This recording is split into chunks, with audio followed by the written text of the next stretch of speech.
नमस्कार, तुमच्या सर्वांचं माझ्या चॅनलवरती स्वागत आहे। तर जसं तुम्हाला कालच्या व्हिडिओमध्ये समजलेलंच असेल, आम्ही कुठेतरी चाललो। तर आता निघाली आहे आणि माझी डोळे आणि असं दिसतंय काही आवरलं नाही आहे, कारण मला खूप ॲसिडिटी झाली आहे आणि उलट्या वगैरे होत आहे सकाळपासून। आता काय होते काय माहिती नाही, म्हटलं जाता इंजेक्शन वगैरे घेऊ कुठेतरी। आता 6:30 वाजले तर आता निघालेलो आहोत।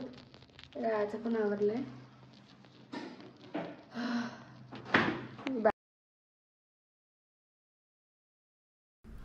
आम्ही चाललेलो आहोत तुळजापूरला आणि तिकडेच आम्ही अक्कलकोट, पंढरपूर आणि एडाई पण करणार आहोत। तर इथे आम्ही आलेलो आहोत ओलानी। रायाची फ्रेंड आम्हाला घ्यायला येणार आहेत।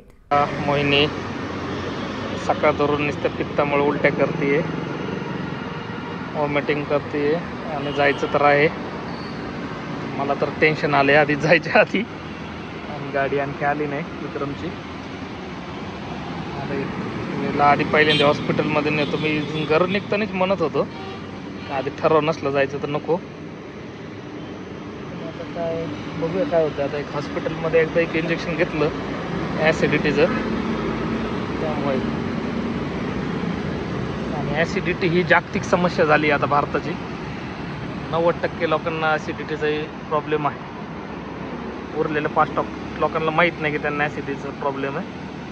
5% लोकांना नाही आहे प्रॉब्लेम।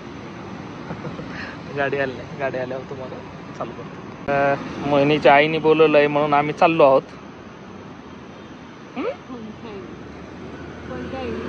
कोणत्या आईने? आई आंबा माय बहिणीनी। गावाकडचे लोक आई आंबा माय बहिणी म्हणतात। ज्यांना माहीत असेल त्यांना माहीत असेल, ज्यांना नसेल माहीत त्यांना नसेल माहीत। आलेली आहे इथे, चला जाऊया आता।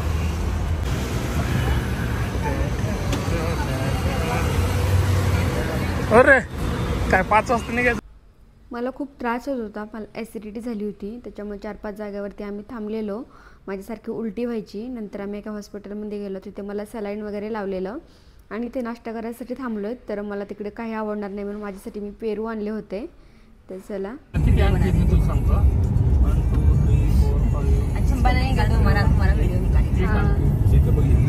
हम जब खाना खाने उतरेंगे तब हम दोनों को बनाएंगे।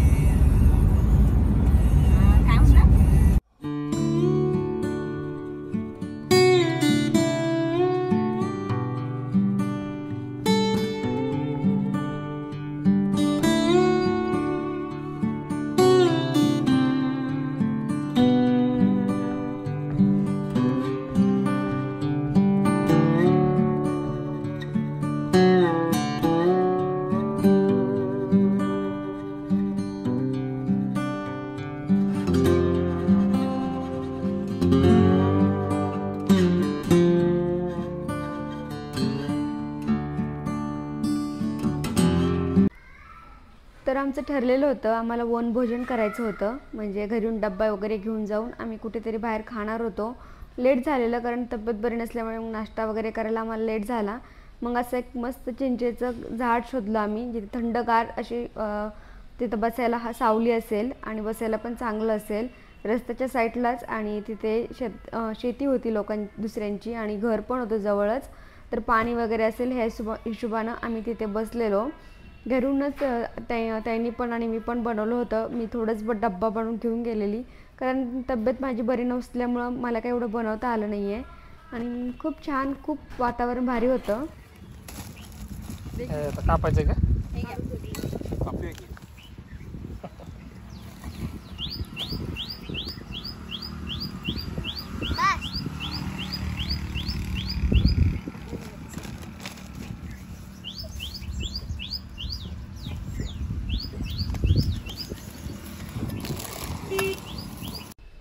तर इकडे काय काय आणलं आहे मी, तुम्ही कमेंट करून नक्की सांगा काय काय दिसते तुम्हाला आमच्या ताटामध्ये। आणि खूप साऱ्या गोष्टी होत्या वेगवेगळ्या, म्हणजे आपल्याला बाहेर गेल्याच्या नंतर खूप खावा अशा वाटतात, अशा गोष्टी आम्ही घेऊन गेलेलो।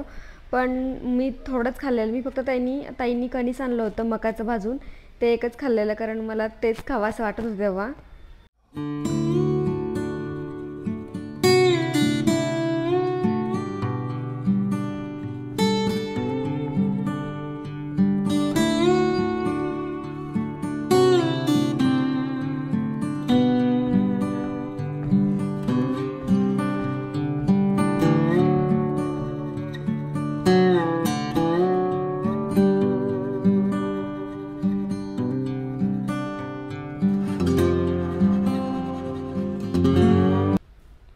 तर अगोदर आम्ही पंढरपूरचं दर्शन घेणार होतो, त्याच्यामुळे पंढरपूरमध्ये पोहोचलेलो आहोत। आता गाडी पार्किंग करून आम्ही दर्शनासाठी जाणारच आहोत आणि मला खूप भारी वाटत होतं, कारण की विठुरायाचं दर्शन म्हणजे असं आतमध्ये त्यांच्या एकदम पायाला टच करून मी आतापर्यंत कधीच घेतलं नव्हतं।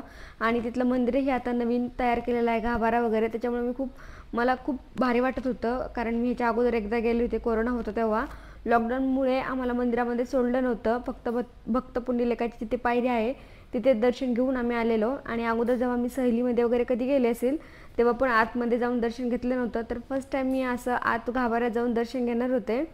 तर इकडे जे तुम्हाला मूर्ती वगैरे दिसत आहेत, इकडे खूप कारागीर आहेत, अशा मूर्त्या वगैरे बनवतात।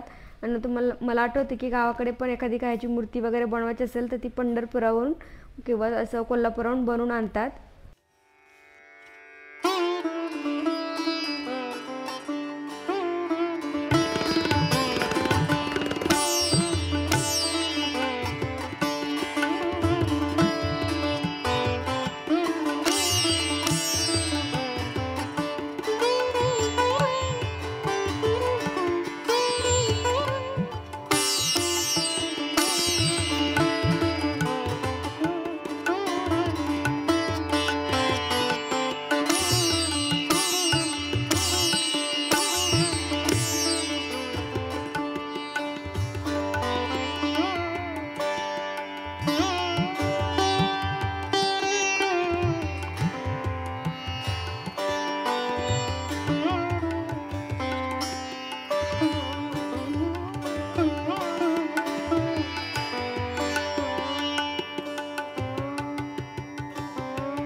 खूप लवकर दर्शन झालं, गर्दी नव्हती आणि खूप चांगलं झालं, एकदम व्यवस्थित, काही गडबड नाही आहे। पण मला पुन्हा मायग्रेनचा त्रास व्हायला लागलेला, त्याच्यामुळे लवकर निघालेलो। आणि इकडे राय माझी शूटिंग करत होती, त्याच्यामुळे मी त्यांना म्हणत होते प्लीज नका करू, कारण मी खूप माझा अवतार झालेला हो तेव्हा। आणि आम्ही मेडिकल शोधत होतो, मेडिकलमधून गोळी वगैरे घेतली, खाल्ली, पण तरी पण थांबलं नाही आहे, तर खूप त्रास झालेला।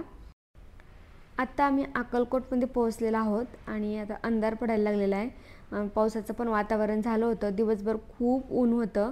आणि आता थोडा मी गोळी वगैरे खाल्ली, त्याच्यानंतर थोडंसं औषध वगैरे घेतलेलं, त्याच्यामुळे मला आता बरं वाटत होतं। आता इथं स्वामींचं चांगलं दर्शन घ्यायचं, फक्त गर्दी नसणार आहे एवढंच फक्त वाटत होतं।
खूप चांगलं दर्शन झालं, अजिबातही गर्दी नव्हती, जसं आम्हाला पाहिजे होतं त्याच प्रकारे एकदम निवांत दर्शन झालेलं।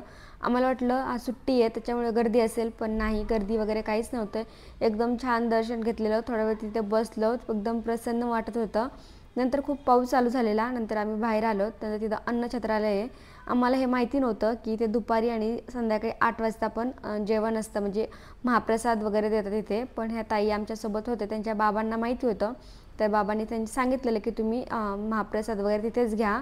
तर बघू शकता केवढा मोठा हॉल आहे आणि सगळे इथे व्यवस्थित सेट केलं होतं. आणि जेवण पण खरंच जो प्रसाद होता तो पण खरंच एवढं टेस्टी होता ना, खूप छान, एकदम गरमागरम. प्रसाद खाल्ल्याच्या नंतर जरा बरं वाटलं आणि तुम्ही पोटभर खाऊ शकता. ते नंतर पण तुम्हाला देतात की एकदाच घेतलं आणि असं नाही आहे. आणि हा बघू शकता तुम्ही प्रसाद काय काय होतं. तर इकडे चपाती, ही एक आमटी होती आणि बेसन आणि ते शिरा आणि भात एवढं होतं जेवणासाठी. आणि तुम्ही अजून पण घेऊ शकतात. खरंच खूप टेस्टी मस्त असं जेवण झालं. जेवण झालं की आम्ही निघालो तुळजापूरकडे जाण्यासाठी. थोडा रस्त्यामध्ये पाऊस वगैरे लागला आणि आम्ही जेव्हा तुळजापूरच्या जवळ जात होतो तेव्हा खूप आम्हाला गर्दी आणि ट्रॅफिक पण लागलेलं. कारण की जे ज्योत घेऊन येत असतात ना, म्हणजे तुळजापूरवरनं आपल्या घरी जाणारे लोक ते असे खूप होते रस्त्यानं. तर ते सगळं व्हिडिओ, म्हणजे किती गर्दी काय आहे हे सगळं तुम्हाला माझ्या उद्याच्या व्हिडिओमध्ये पाहायला भेटेलच. आजचा व्हिडिओ तुम्हाला कसा वाटला नक्की कमेंट करून सांगा. खूप शूट वगैरे करीन असं घरून ठरून गेलेली, पण तब्येत अजिबात बरी नव्हती. खूप ॲसिडिटी झालेली. तुम्ही तर पाहिलंच माझ्या सगळ्या व्हिडिओमध्ये माझी कसे हाल झालेले आहेत. तर थँक्यू तुम्ही माझा व्हिडिओ पूर्ण पाहिल्याबद्दल.